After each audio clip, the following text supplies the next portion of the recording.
Manolotra anao ny fampalalam-baovao. La 4G Batelma vous présente Ny vaovao. Sardine trésor. Sardine trésor.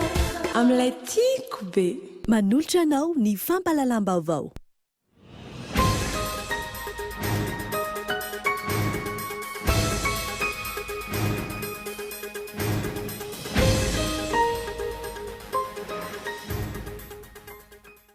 Any Paris amin'izao fotoana izao ny filohan'ny Repoblika André Rajoelina rapitsy no iona amin'ny filoha Frantsay Emmanuel Macron tenany fifampiresahana maro no fontatra fa ho votoatin'ity anatoerana. Ao anatin'ny fampalalam-baovao no atolotra anao ny ampaham-bokatra amin'ny fivitiana solombavamboaka izay nitoditsaina omaly teto amintsika. Hatramin'izao mahalana dia mahalana fa tongavan'ny vokatra eny anivon'ny CNI. Ampitomboana isan'ny toeram-pitsaboana manerana nosy ka ny vola eo am-pelantanana ministeran'ny fahasalamam-bahoaka ao anatin'ny LFR 724 no anatanterahana izany ao ny minisitra Androany. Filanjara sora-bavety no nanahoana ireo mpivarotra Analakely ny tsy fankasitrahana izy ireo ny antsonjay mahazo azy sy ny fandrahonana ataon'ny tompona andraikitra misana ny fanorenana tsena tsy ara-dalàna eny an-toerana. Maresaka iresa-pirenena manomboka Androany miantso ny fitokonana faobe mandritra ny 7 ora ireo mpitarika fihetsiketsehana sivily Soudanais. Tsy misy hatreto ny maromaritra iraisana eo amin'ny sivily sy miaramila amin'ny fandrafetana ny filan-kevitra hitondra ny firenena ao anatin'ny tetezamita. Ny anditin'ireo avy hatrany ary.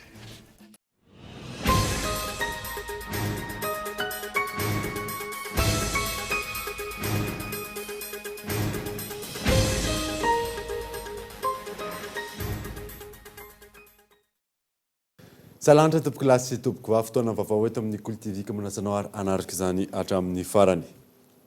Nanomboantsika ny vaovao dia any Paris amin'izao fotoana izao ny filohan'ny Repoblika André Rajoelina rapitsy no iona amin'ny filoha Frantsay Emmanuel Macron ny tenany Michela Ranaritsona. Androany 20 Mena nanomboka ny diany Paris ny filohan'ny Repoblika Malagasy André Rajoelina io maraina io ny fantatra fa nandray ny honneur militaire atao amin'ny Hôtel des Invalides ny tenany. Ny atoandro kosa dia nisy ny fihaonana tamin'ny mpikambana eo anivon'ny organisation patronale française ny mouvement des entreprises de France. Vokatr'izay dia nisy ihany koa ny fivorian'ireo ministra namaritra ny délégation niaraka tamin'ny filoha André Rajoelina sy ireo tompona orinasa frantsay. Ny ministra ny raharaham-bahiny, ny ministra ny angofo sy ny akoranafo, ny ministra ny harena an-kibonin-tany, ny ministra ny fizahan-tany sy ny fitaterana, ny ministra ny indostria ary ny ministra ny kolotsaina sy ny serasera no namaritra izay délégationna izay. Raha mpitso amin'ny 4 ora hariva ora aty Madagasikara no iona amin'ny filoha Frantsay Emmanuel Macron ny filohan'ny Repoblika Malagasy André Rajoelina ao amin'ny lapany Élysée. Raha tsy ahivana ny alohany nandehana ny tany Paris nanamafy ny filoha André Rajoelina fa fifampiresahana maro mitondra amin'ny fampandrosoana ny Madagasikara no fantatra fa votoatin'ny diany any an-toerana.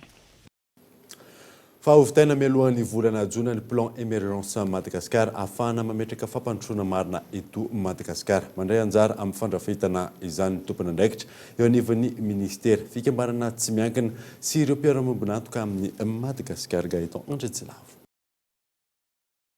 Zava-dehibe ho an'ny firenena ny fanomanana ireo paikady samihafa ara-toe-karena, sosialy sy ny fitantanan-draharaha amin'ny ankapobeny ahafahana mampandroso an'ny Madagasikara. Nisokatra tamin'ny fomba ofisialy androany ary aritra 2 andro ny fifanakaloza-kevitra sy ny fakana hevitra iarahana amin'ireo tompona andraikitra eo anivon'ny ministera fikambanana tsy miankina sy ireo mpiara-miombonantoka amin'ny Madagasikara. Aorian'izay isy ny fandravonana ary avoaka mialohan'ny volana Jiona ny antota-kevitra rehetra. Rehefa vita somatsara izao fifanakaloza-kevitra izao consultation izao dia azontsika atao zany ny manohy le asa izay efa natomboka teo amin'ny alalan'le teti-bolam-panjakana fanitsina tao loi de finance rectificative natao tao ary ho ataontsika ihany koa ny fanomanana ny loi de finance amin'ny 2020. Dia hitanareo avy hatrany zany fa ity plan émergence ity tsy hoe vita amin'ity taona ity na ho amin'ny herintaona fa mbola ho ampiasaina ihany koa zany izy io à titre de référence ho amin'ny taona manaraka. Isan'ny fomba ahafana manantanteraka io paikady ahafana mampandroso ny sehatra rehetra io ny fanitsiana ny fomba fiasa miaraka amin'ireo mpiara-miombonantoka. Ny fanatanterahana azy dia voalohany indrindra tsy maintsy manomboka aloha amin'ny fanitsiana ny fomba fiasa miaraka amin'ireo mpiara-miombonantoka, ataontsika hoe alignement des interventions nga an'ireo partenaires techniques et financiers. Mety tsy dia ho sarotra zay satria izy ity tsy hoe sanatriny zany hoe voazaontsika vao manao an'izany plan de développement zany fa le fiantsoana azy hoe plan émergence angamba ny samihafa fa mitovy amin'ny document zay efa fantatsika ihany zany hoe misy lay vina zay napetraka amin'ny filoham-pirenena, misy ireo axe stratégique, misy ireo objectif stratégique ary misy ihany koa zany le margrefy na indicateur hahafahan'ireo mpiara-miombonantoka antsika sy ny ministère sectoriel isan'isany manitsy ny fomba fiasan'izany eo amin'ny lafin'ny fanatanterahana programanasa tsiray avy. Tsy ho an'ity taona ity ihany araka izany no ampiasaina ny atota-kevitra rehetra. Raha ny fanazavana hatrany, tsy misy olana amin'ny lafin'ny famatsiam-bola, saingy tsy maintsy hisy ny margrefy apetraka. Antony, tsy ny fanjakana ihany no anatanteraka ny fampandrosoana, fa eo ihany koa ireo mpiara-miombonantoka aminy. Fa nitondra sosikevitra momba ny tsy fahatombanan'ny lisam-pifidianana hita nandritra ny latsabato omaly ny seny. Ny famoahany fahefanana mpanatanteraka didim-panjakana anatanterahana fanavaozana manokana ny lisitra no vahaolana amin'izany mialohan'ny fifidianana abeny tanàna Yves Richard. Nizotra ny mpilaminana amin'ny ankapobeny fifidianana solom-bavim-bahoaka tamin'ireo birao mpifidianana 8,750 manerana amin'ny Madagasikara. Olana manodidina ny lisam-pifidianana no nampikorotana amin'ny birao mpifidianana sasany raha ny fanazavana. Ankoatra ny osoka nataon'ny tompony andraikitra ny lisam-pifidianana sy ny maro hafa izay efa nandraisana fepetra, nisy antony ara-teknika izany ho ny voamera-pirenena mahaleo tena misahana ny fifidianana. Nanao ezaka lehibe ny seny nanao an'ilay antsoina hoe opération de dédoublonnage national izay nampiala an'ireo anarana doublon ary rehefa natao izay hetsika izay dia betsaka ny voaisotra ka tsy hoe akory voala tao anatin'ny lisam-pifidianana izy fa kosa doublon ary rehefa nampiasa izay hetsika izay ny senia dia ny toerana farany izay ny soratany anarana no mijanona any ny anarana. Ny antony faharoa no ny fitombony ny isan'ny mpifidy taorian'ny fanavaozana isan-taona ny lisam-pifidianana rehefa ny ohatra ny 700 ny isan'ny mpifidy tao anatin'ny birao fandatsaham-bato iray dia tsy maintsy nozarana roa ireo birao fandatsaham-bato io na zatra ny mpifidy dia tonga eo amin'ilay birao fandatsaham-bato mahazatra azy izy ary mijery ny anarany ao anatin'io lisam-pifidianana io. Mety tsy ao ny anarany fa mety nivadika amina lisam-pifidianana anankiray satria nozaraina ilay birao fandatsaham-bato. Raha toka ny voalohan'ny volana Desambra no misokatra ny fanavaozana isan-taona ny lisam-pifidianana araka lalàna, tsy maintsy hitadiavam-baolana mialohan'izay ny fanavaozana ny lisam-pifidianana hampirindra ny fifidianana ben'ny tanàna izay tombanana ho tanterahana ny volana Oktobra ho avy izao. Roa ny vahaolana azo aroso amin'izany ho ny seny. Mangataka amin'ny fahefana-panatanteraka ny amoaka didim-panjakana hiantso ny fanatanterahana ny antsoina hoe fanavaozana manokana na ny révision spéciale.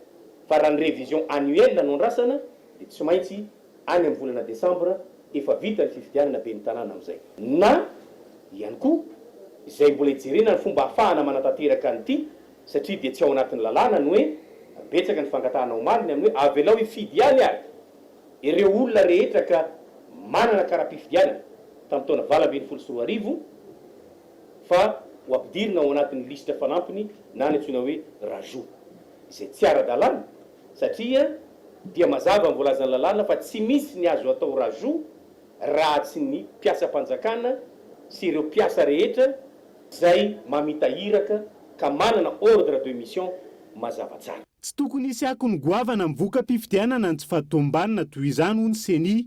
Ny voalohany volana Jona ny tokony ho tonga eny amin'ny SRMV ny voaka mpifidianana ka ho foanana ny birao mpifidianana tsy mahatonga izany ara-potoana. Ny isan'ny vato azon'ny kandida isaky lisitra ny vokatra avoaka ny seny amin'ny 15 Jona izao. Anjara ny fitsarana avy momba ny lalam-pandrenana no manonona ny isa sy ny anarany solombam-bahoaka lany. Fa ao anatin'ny fikirakirana ny voka-pifidianana tanteraka ankehitriny eo anivon'ny SRMV manerana nosy izy ireo izay manangona sy manamarina ny kajy ao anatin'ny fitanana an-tsoratra. Henri Florent.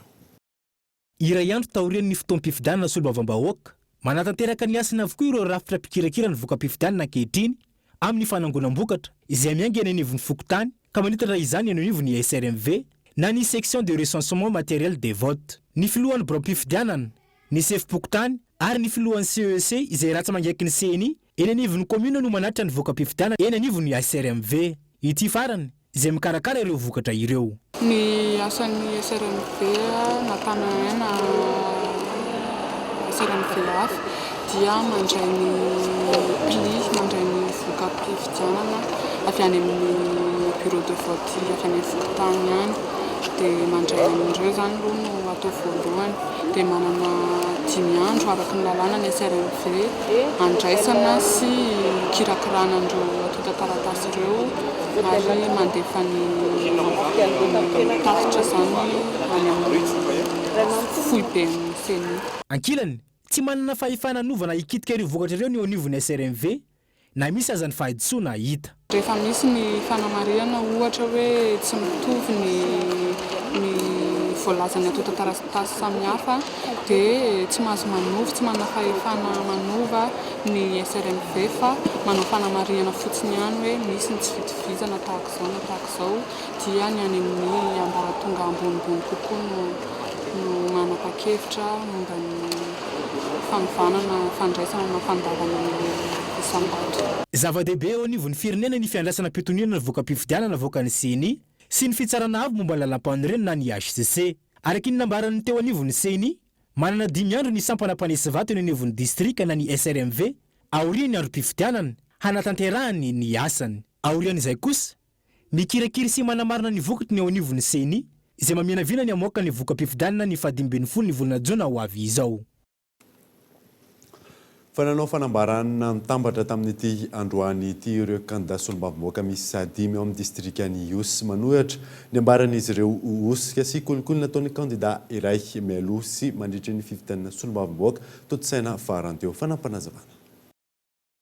Fanambarana iombonana izahay kandida député manaraka ireto tovindray ny René Filzance numéro 1, Aboudslam Ahmad numéro 3, Rajaf Mandim Germain Boniface numéro 4, Ramandim Biniaina David numéro 5, Nirma Erla numéro 6, Rakotomavli Josefa numéro 8. Dia manao izao fanambarana izao tsy manaiky ny voka-pifidianana solombavambahoaka izay natao tato amin'ny distrikany Iosy no ny antony maro satria feno hosoka sy kolokolo tanteraka io fifidianana io. Natao teto Iosy fa 28 mai 2019 ka iarahana rehetra manao siniety. Fa tonga eto amin'ny fotoanany lorana nanao ny ampahambokatra amin'ny fifidianana solombavamboaka tsy ofisialy izay totosaina omaly isika amin'izao fotoana izao hatramin'izao mahalana dia mahalana fa tongavany vokatra eny anivon'ny CNI Rarsona Yatra. Ireo mpahambokatra ato anatin'ny faritra Analamanga nanamboana izany ny distrika Antananarivo voalohany.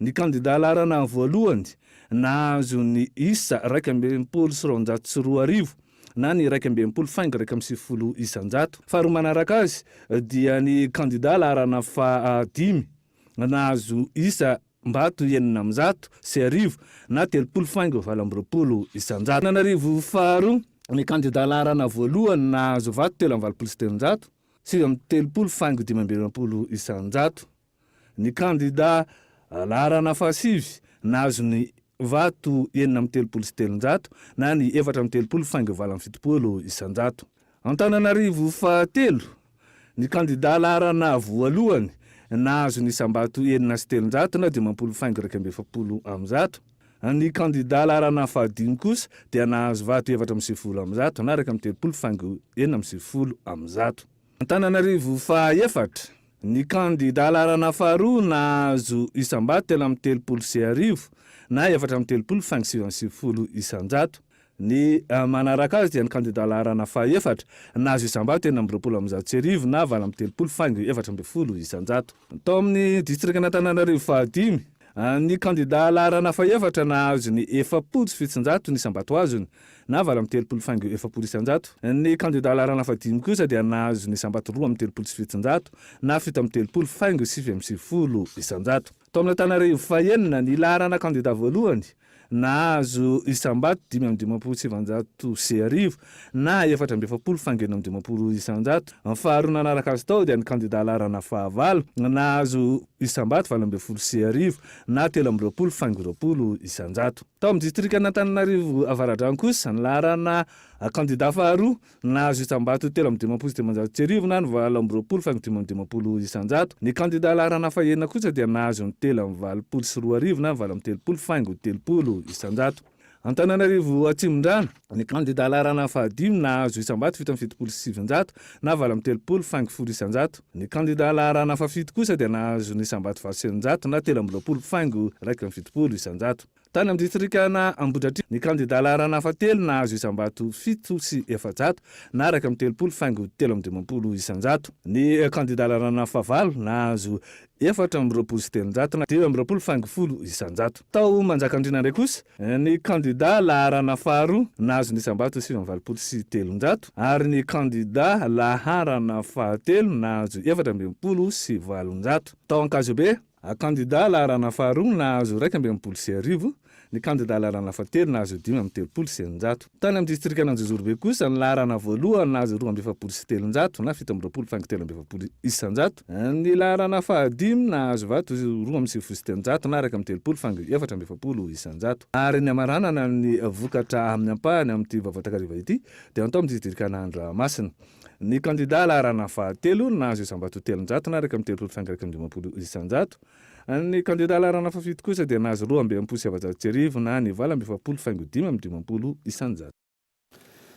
Fa tontolon'ny fahasalamana dia ampitomboana isan'ny toeram-pitsaboana manerana nosy ka vola eo ampelatana ministry ny fahasalamam-bahoaka ao anatin'ny LFR 7,20 no anatantarahana izany hoy ministra tompon'andraikitra tamin'ity androany ity Honina Saina. Ny tsy fahaiza mitantana sy ny gabraraka no tsy nahafahana nanorina tompom-pahasalamana maro hatrizay hoy ny tompon'andraikitra eo anivon'ny ministera ny fahasalamam-bahoaka. Ho atsaraina manoloana izany ny fomba fitantanam-bola eo anivon'ny ministera ampitomboana isa ny fotodrafitrasa atsangana.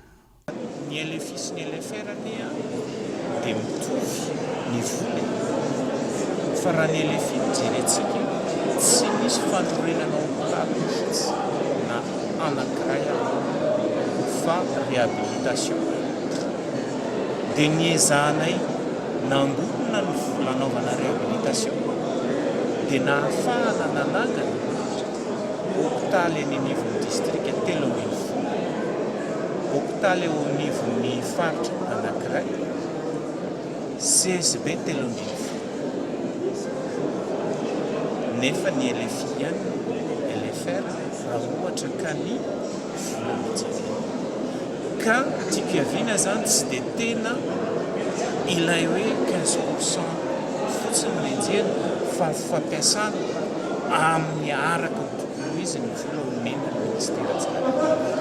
Tafiditra ao anatin'ny vinany fitondram-panjakana ny fahasalamana ho an'ny rehetra ity tetikasa ity raha ny fanazavana hatrany ahafahana manorina toeram-pitsaboana manakaiky vahoaka. Ankoatra izay amafisina manomboka izao ny fiara-miasa eo amin'ireo mpitsabo sy ireo mpikaroka ara-pahasalamana entina mampiatra ireo voka-pikarohana. Gamba toko fa ny ohatra anankiray izay nilazain'ny professeur Ranjalara Sofomana Justin teo ohatra misy fikarohana fa rehefa hiteraka ny vehivavy anankiray ny etsijaza dia misy an'izay fanaraha-maso izay partogramme ny anarana. Io fanaraha-maso ny vehivavy teraka io dia tokony ho ampiasaina eny anivon'ny tompom-pahasalamana rehetra. Izay zany ilay fikarohana hita. Nefa kosa zany maro ireo tompom-pahasalamana tsy mampiasa an'ilay izy. Anika tsy mety hidina mihitsy ny tahampahafatesany reny satria tsy manaraka ilay voka-pikarohana ny mpikatroka eny anivon'ny tompom-pahasalamana. Izay zany zavatra anankiray goavana tiana ao amarena amin'izao fotoana izao dia ny fiarah-miasan'ny mpikarika sy ny mpampiatra eny anivony tokom-pahasalamana rehetra. No tanterahana teny amin'ny CCI vato tamin'ity andro an'ity ny atrikasa ho fanamafisana ny fahaiza-manaon'ireo mpitsabo amin'ny alalan'ireo vokam-pikarohana, stratégie de renforcement des systèmes de santé na ny RSS.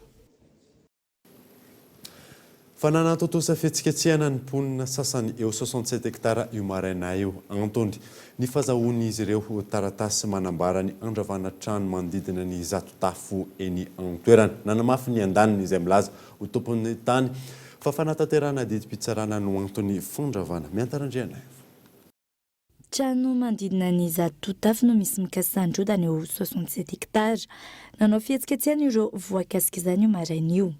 Fahakamana indray nefa misy taratasy tonga indray hoarodana daholo indray le trano dia hoarodana indray le trano lohandohany eo aminay any rahanay tany vonazo le taratasy izay tamin'ny semaine ambony io fanazava tamin'ny moa zany hoe ahoana reto taratasy anankiroa mitovy reto izay nefa manana an'ity ny tiany ekena vahoaka mihitsy ary zay tsy anaiky hatramin'ny farany mihitsy fa tena hiady zay ary hiady efa betsaka izay nge nazahoana izay pile zay.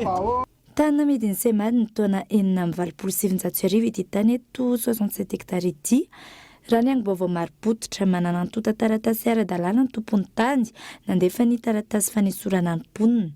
Efa niakatra fitsarana ihany koa ny rarary nandresy tamin'izany ny tenany. Fa natanterahana didim-pitsarana ny kila no nambarany fa ho toto-saina eo amin'ny tany.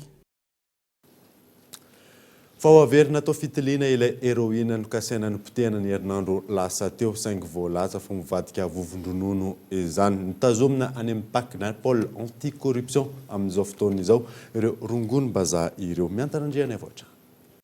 Tsy fantatra mazavatra eto raha toka nivadika vovo-dronono na vovoka zavatra fa ireo rongony mahery vaika na héroïne tratra teny amin'ny seram-piaramanidina Ivato ny 7 volana oktobra 2024 2 kilao no kasaina ny potehana ny herinandro lasa teo.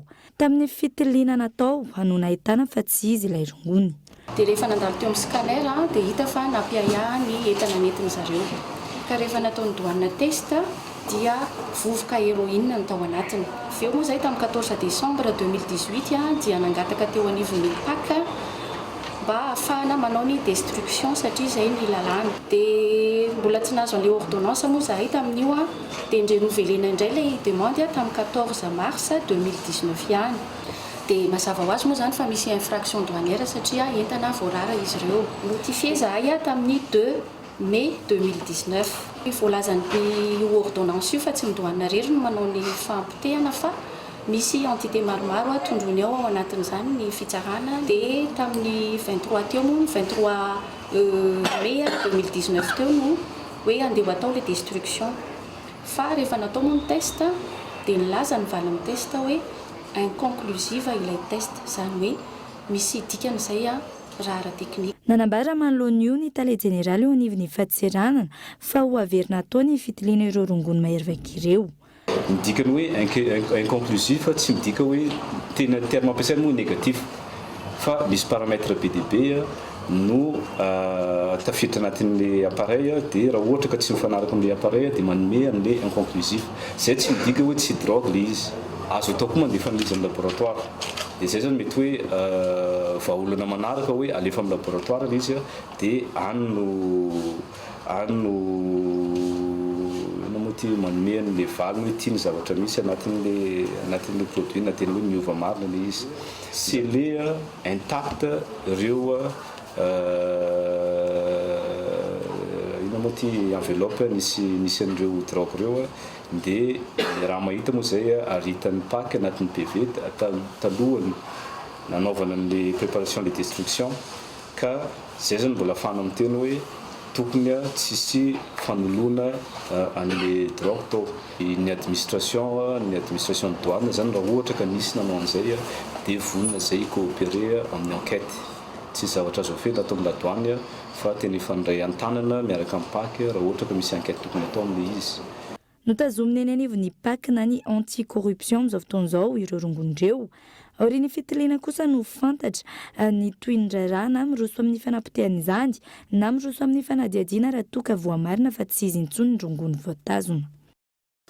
Tonga eto amin'ny fotoanany dokavarotra isika aoriana izay na niraisantsika vahiny izay avy ao amin'ny Made in Madagascar izay mpikarakara etsika eo ihany koa no mahakasika ny Madadog Show rehefa avy eo ary.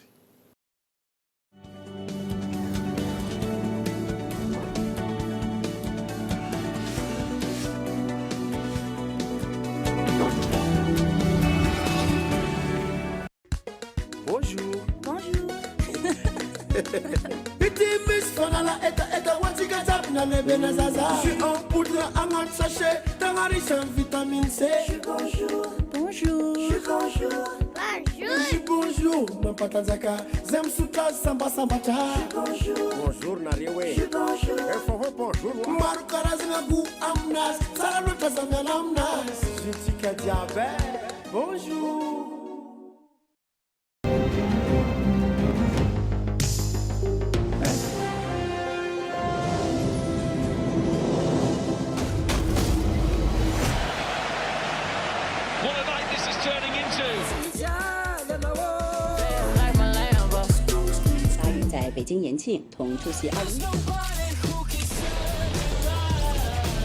Les meilleurs divertissements méritent la fibre by Telma. Accédez à tous vos contenus préférés en illimité avec la fibre by Telma à seulement 249 000 arrières par mois. Rendez-vous en Telma Shop.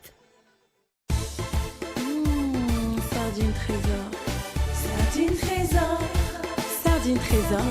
Sardine matché en fait. Sardine trésor. Met bermer comme salade, mouf. Na hoe atao goûter nenkizy. Sakafo rehetraretra.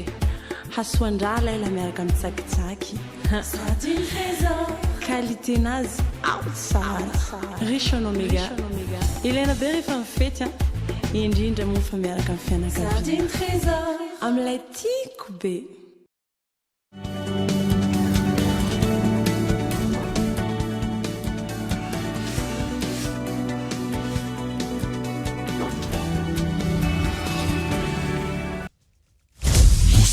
X Cola, le nouveau cocktail intense. Nous en sommes fiers. Vous allez devenir médecin. Oui, c'est ma passion. Portons un toast aux vieux amis et aux nouveaux.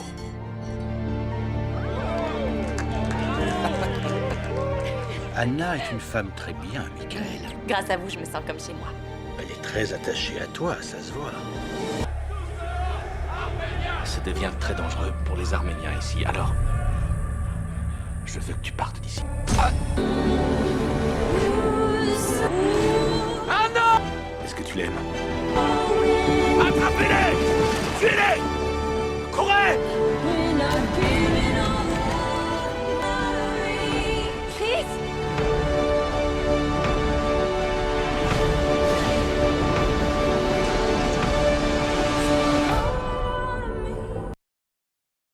Manambahiny sampana fampalalam-bavao amin'ny ity alina ity tsy izany fandremato Radio Elson Botisa izay tompona andraikitra ny serasera ao anivon'ny Made in Madagascar izay mpikarakara etsika miarabanao tonga so eto amin'ny sampana fampalalam-bavao fantanina apetrako aminao voalohany hoe nareo zay hoe mpikarakara etsika zay isy ny etsika zay karakarainareo afaka lazanazanao hoe misy kokoa makasika zay etsika zay hoe inona le etsika.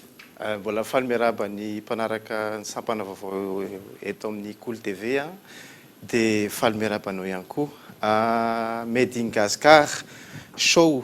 Made in Madagascar show karakaran'ny Made in Madagascar association ray c'est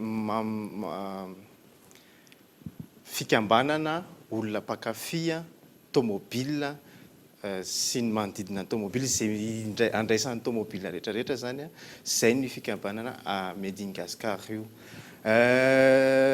Nanana fikasana zany zay zay tanteraka izy amin'izao fotoana ny anao etsika anankiray goavana Made in Madagascar show zay tanterahantsika en palais des sports Mahamasina ny raiky amby telopolo volana Mai sy ny voalohany sy ny faharoa volana Jona ho avy zao. Momba ny tomobile etsika maro isan-karazany zavatra hitantsika ao amin'ny fotoana io. Miterana atao hoe hetsika maro isan-karazany inona avy ary ireo hetsika hoe hita ao anatin'io hetsika izay ataonareo io? Ao anatin'io hetsika io zany dia ahitantsika karazan-javatra tahaka ny démonstration ana gymkhana, démonstration ana drift, misy koa karting, ary misy koa ny association RC na radio commandé anao démonstration amin'io fotoana io. Manaraka an'izay misy ny exposition ny association zay efa maro be da be eto amin'ny Madagasikara eto Antananarivo, anao exposition zareo ary anao show ihany koa mandritry ny fotoana io. Ankoatran'izay dia misy koa ny concours tuning satria mo manodidina tomobile tuning sy ny tomobile tsara, concours na sono ary is open kely na run kely ho an'ny fafinaretan'ny tsirairay avy zany hoe zay te handray anjara afaka mandray anjara amin'ny fotoana io. Misy koa ny animation danse zumba, misy défilé de mode, misy jeux vidéo, misy animation ihany koa ho an'ny zazakely. Jasmine no eo amin'ny fotoana io, ary misy concert iarahantsika amin'ny Spiro Mike, Jilamboupsa, Monsieur Saïda sy Malm. Aminareo mpikarakara zay inona no mety hitanao hoe mety hampiavaka an'ity hetsika zay karakarainareo ity? Ny hampiavaka amin'ity zany satria iarahana amin'ny ministère ny jeunesse et sport le izy sy ny ministère en transport dia anao intervention amin'ny fotoana io ny ministère en transport zany hoe misy sensibilisation ho karakarainy zareo iarahana amin'ny gendarmerie, iarahana amin'ny ATT, iarahana ihany koa miaraka amin'ny auto-école, ary misy koa concours na créneau, concours na démarrage en côte. Ohatra zany mampiavaka kely amin'ity fotoana ity satria amin'ny association zany dia misy ny fampianarana, fanabeazana. Ohatr'izay le izy dia asintsika an'izay côté fanabeazana zay zany amin'ity fotoana ity hetsika ity. Afaka amafisinao ary ve ny fanentanana hoe Rovina sy izy fanentanana mpijery amin'ny Kolo TV amin'ity alina ity? Ho an'ny mpijery rehetra zany io hetsika io ho an'ny olona rehetra, ho an'ny dada satria ho an'ny dada mankafy tomobile, ho an'ny neny misy ny défilé de mode sy zumba araka ny teneniko teo, ho an'ny ankizy koa satria misy jeux vidéo, misy parc ny Jasmine zany hoe tsy hankanavaka io na mpankafy anao tomobile na tsy mpankafy anao tomobile, tonga afa fahita zavatra ianao, ahita tomobile tsy fahita ianao, ahita tsy fahita matetika moa zany circuler eto Antananarivo, ahita show isan-karazany ianao amin'ny fotoana io na ny Made in Gaspard association zany ikarakara koa démonstration tena mahafinaritra be amin'ny fotoana io ka tongava maro tompoko. Afaka mafisina hoe Rovina tsara dia izy ny hetsika? Ny hetsika dia ho karakaraina ny 31 juin, 31 mai, 1er juin, 2 juin en Palais des Sports Mahamasina. Manomboka amin'ny firy dia misokatra ny mpivady? Ny zoma zany somary misy officiel amin'izy io mantsy dia maraina réservé ho an'io officiel, dia ho an'le sensibilisation koa ny hariva zany misy journée spéciale ho an'ny mpianatra manomboka amin'ny 2 hariva, dia amin'ny fotoana io ny mpianatra raha mitondra carte d'étudiant izy dia 10 ariary ny fidirany, fa amin'ny fotoana manaraka ny fotoana hafa zany 5 ariary ny fidirany. Ankatrany mitondra andreo fanazavandreo mahakasika an'izay hoe Made in Gaspard show izay. Ianao koa isaorana, misaotra antsika rehetra, misaotra tompoko. Izay ny amin'iny fa filanjana sora-bavety nonanehoan'ireo mpivarotra Analakely tsy fankasitrahany izy ireo ny antsonjay mahazo azy sy ny fandrahoana nataon'ny tompon'andraikitra misana ny fanorenana tsena tsy ara-dalàna iny amin'ny toerana Henri-Florent. Mitohy hatrany ny disadisa eo amin'ny mpivarotra etsy amin'ny tsenana Analakely sy ny tompon'andraikitra avy eo anivon'ny commune sy ny lehibe ny tsena ankehitriny manoloana ny fikasan'ny tompon'andraikitra hanangana pavion tsy manara-dalàna eo anoloany ny mpivarokena. Efa nisy ny fanangonantsoniana rahan'ireo mpivarotra rehetra ho fanoherina ity fikasana hanangana tsena ity. Androany filanjana sorobaventy no asetin'ireo mpivarotra na ny ahoana nisy fankasitrahana izy ireo izany. Nanamafy ireo mpivarotra fa nisy ny fampiantsoana azy ireo teny anivon'ny préfecture ary nisy ny antsonjay natao azy ireo. Rehefa nampanantsoina zay mpivarotra tao amin'ny préfet de police tao Tsimbazaza. Dia tonga tao zay tamin'ny fotoana nanomezany anay tamin'ny 2 ratoandro. Dia tonga tao zay dia rehefa mifampiresaka tao zany zay dia resaka fampiroroana fa tsy maintsy ho atsatoka ihany le fotodrafitrasa, tsy maintsy atao ihany le fotodrafitrasa. Dia miteny mihitsy ry zareo zany nampiroroa fa hoe ho avy eo ny polisy maditra be, polisy ny FIP. Ny talohan'izay zay nanangona soni zany porofonay mpivarotra firaisankinanay mpivarotra zany satria tsy mety le fotodrafitrasa apetraka eo amin'le toerana fivarotanay hatramin'izay ka hatramin'izao. Maneho ny alahelo-nay amin'le fotodrafitrasa tsy ara-dalàna tediavan'izareo atsangana eo amin'ny devant-tsena aloha voalohany indrindra parking pavillon sady lalana efa natsangany teo le izy dia tena raha vao mijery avy ianao takona tena tsisy hita mihitsy ny pavillon, tena tsisy lalana mihitsy ny pavillon. Voalohany indrindra tsy niteneniny zay fa andro amin'ny sasakalina no ananganany an'le izy io, tsy ara-dalàna zany. Ankoatra ny tsy mahara-dalàna ny fanorenana izay kasaina atao, maneho ny alahelony koa ireto mpivarotra ireto raha toa ka fikasana nanganan-tsena izy ity izay miteraka faty antoka ho azy ireo. Napetrany teo ilay zavatra eny tsisy fiarahana, tsisy fanontaniananay teto. Tsisy tinerananay zany fa tonga dia nanangana an'iny fotsiny. Na ny alohan'ny nanangana an'iny izy tokony nisy nametraka vy teo mba nampahalalana anay rehetrarehetra. Fa tonga dia bataina dia tonga dia ahorona ilay zavatra. Ny infrastructure ny tsena zany efa voapetraka fa tsy tsika izao nanorina azy fa tonga efa naorina fa tamin'ny ela. Tokony tsy ovana zany fa zay efa mipetraka io fa tsy amin'olona zany zay malaladalaka kely. Tena misy fiantraikany amin'ilay aty anaty misy fa ny tsena eto raha tena marina efa tsy dia malany ena firy intsony. Tena tsy malany mihitsy fa ohatran'ny hoe kelikely any sisa ny anona mbola ho ampiana indray ve le pavillon. Lefa takona indray lefa maizina izao raha eritrereto hoe tsisy idiran'ny olona aty. Dia raha mbola ampiana an'iny dia tsy eritrereto hoe tena tsisy olona afaka miditra mihitsy zany tena anona fa lasa eo amin'ny devant eo fotsiny zany le izy. Mampametra-panontaniana hatreto ny fomba fiasa eo anivon'ny tanàna Antananarivo renivohitra sy ny mpitantana ny tsena Analakely amin'ny fananganana tsena tsy manara-dalàna indrindra fa no antsonjay izay mahazo ireto mpivarotra madinika hiara ny faniliana ireto. Lafa vaovao hafa kosa indray dia mitohy hatrany ny fanatsarana ny tontolon'ny fiompiana alika eto Madagasikara. Mitohy ihany koa ny fampidirana ny alika ao anatin'ny livre des origines malgaches manomboka rampitsotosaina manoloana ny torizitala Akorondrano ny Madadog Show 2022 misy larina arjo. Mandina ny enjato amin'izao ireo alika ompiana eto Madagasikara tafiditra ao anatin'ny LOM na ny livre des origines malgaches. Miankina amin'ny sakafo hoan'ny alika iray anefa no ahafahana mahazo ny standard sy atavidirana ao anatin'ny LOM. Ny sakafo zany dia zava-dehibe mihitsy mba azahoana an'ilay hoe alika tsara.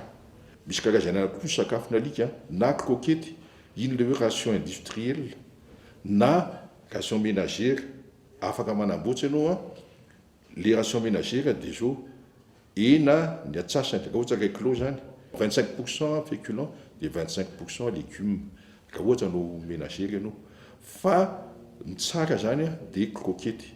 Arakaraky ny rasin'ny alika iray ny ahafahana mamaritra ny standard mifanaraka aminy. Alika mirépondre amin'ilay standard ny alika rehetra samy manana ny standardany zany hoe ny bikany zany ny ahavo ny vavany ny lokony zay les standards dia ny alika rehetra efa samy manana an'io dia les juges rehetra zany io le hoe évaluation de type to mbola type zany le alika hoe tena mitovy amina standard fa saingy tsisy taratasy dia iny ny évaluer les juges expertsamijery hoe ty tena mirépondre amin'le standard fa azo ampidirina ao anatin'ny livre des origines. Misy zato zao no ho évaluena rapitso dia les juges experts io zany mijery eo anatin'le zato io firy ny tena mirépondre amin'ny standard.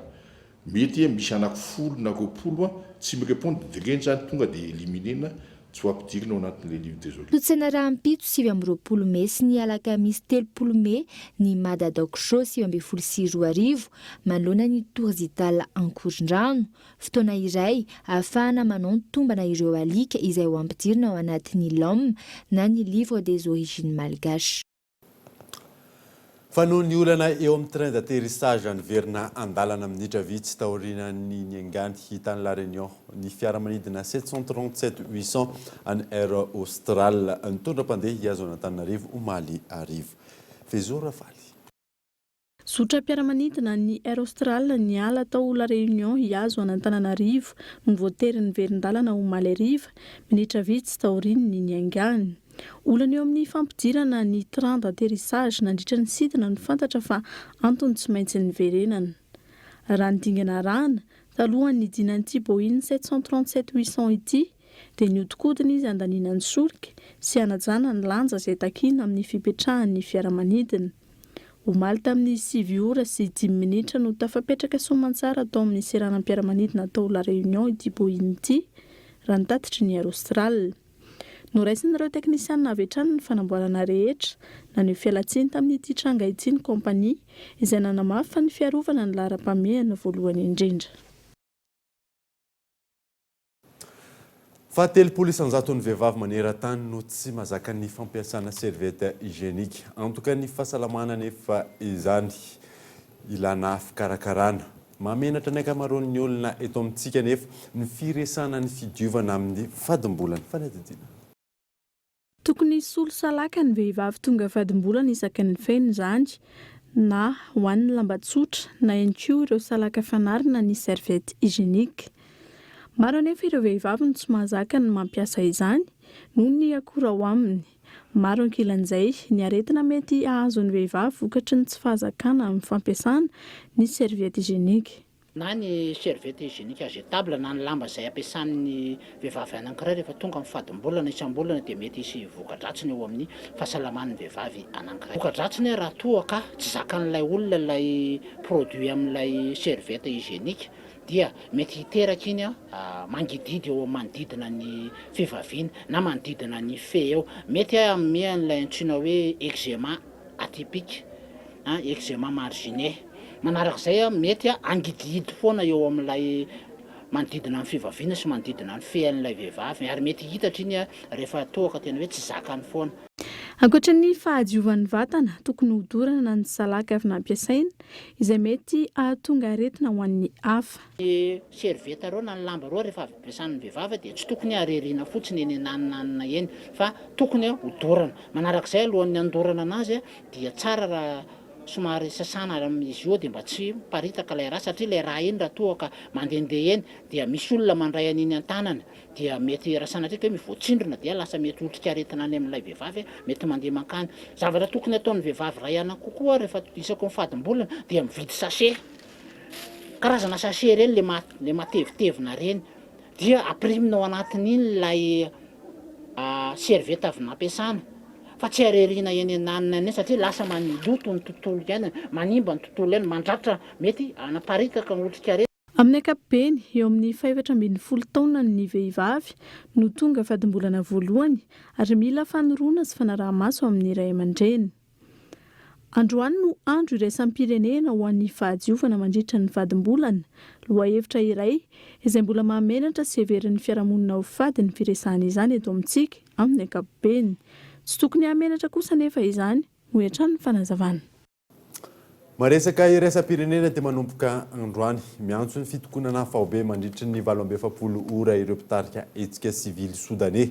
Tsy misy hatretony maromaritra iraisana eo amin'ny sivily sy miaramila amin'ny fandrafetana ny filan-kevitra hitondra ny firenena ao anatin'ny teteza mity fanadidina. Sur ce panneau est inscrit la grève et c'est tout.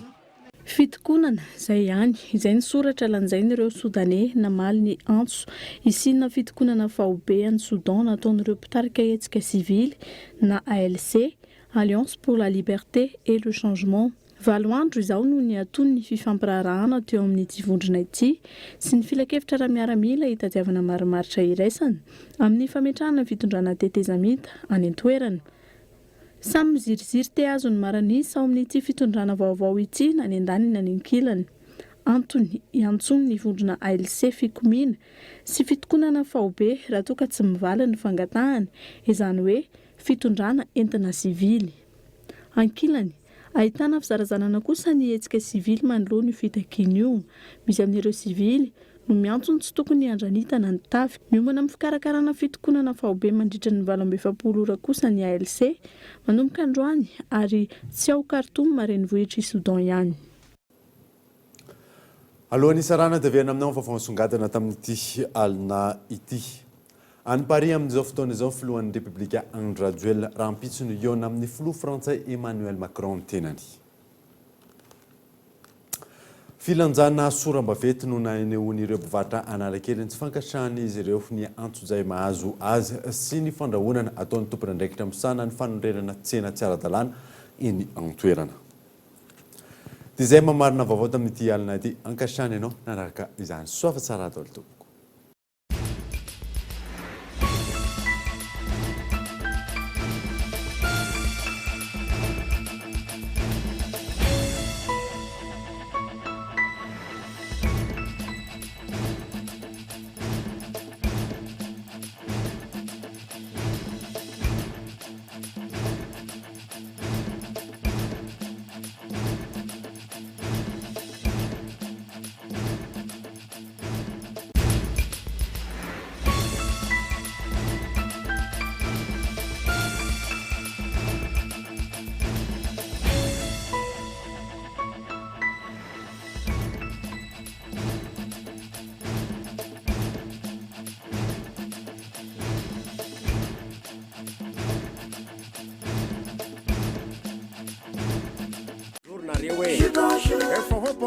Maro karazana goût aminazy tsara loatra zamiana aminazy jutsika jiaby bonjour. Nanolotra anao teo ny fampalalam-baovao. La 4G Batelma vous a présenté Ny vaovao. Sardine trésor. Sardine trésor. Omelette be. Nanolotra anao teo ny fampalalam-baovao.